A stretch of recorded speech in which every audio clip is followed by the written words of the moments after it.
What thoughts do you have on DIY release strategies? I guess the criticism I get a lot of the things I hear from people all the time are, I don't understand that businessy stuff, and I don't get the distribution stuff, and it's always, I'm going to focus on making my movie and somebody else will deal with all that. Truth is, today, it's never been easier to produce a movie or any type of media content in general. The technology is fantastic, the costs have dropped tremendously, and anybody can do it. The problem is, because anybody can do it, there's tons of it.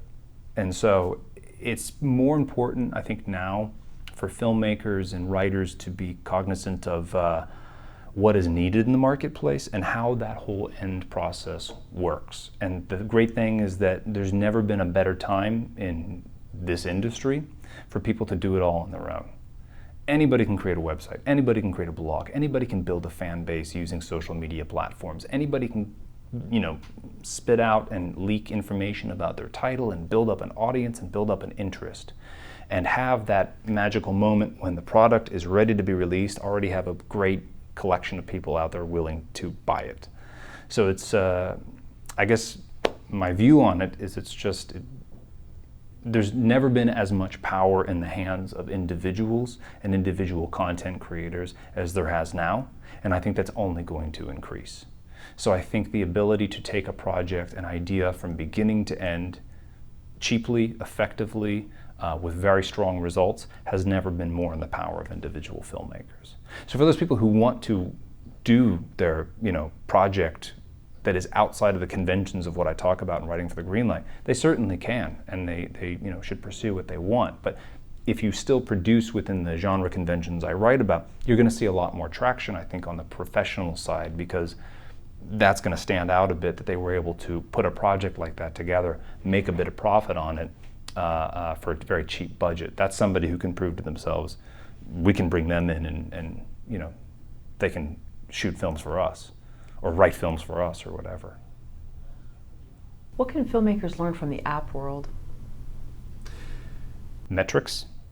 I think the incredible amount of data and metrics that go into engineering an app and how targeted and focused it is for a very specific audience. I think that's what filmmakers can take away from the app world. What that opens the door to is,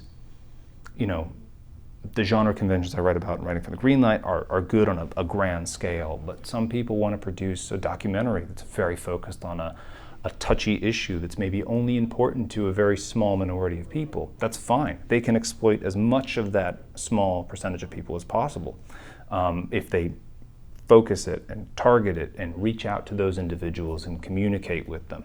Same thing with like faith-based content. There's a great audience out there, and the stuff that sometimes gets produced on a grand scale isn't hitting the nail on the head the way that audience wants it, and so they can kind of do it themselves. I think what we can learn from the app world is how much data we have and how many of the answers we already all have in our pockets or purses.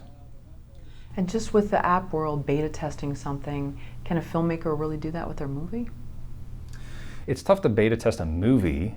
Beta testing is I think much better at platforms and audience response, and because of that, once you kind of make a movie, it's sort of one and done, and it's either going to resonate or it's not. So you can take as many steps as possible to enhance the ability for an audience to be receptive of it, but it's a thing where you kind of got to know the audience in advance, and that's why the distribution assembly line kind of works the way it does, where it's all reversed engineering. It starts with the audience and builds back to what movie should be produced versus producing a movie and then just hoping for the best that it gets to the right audience.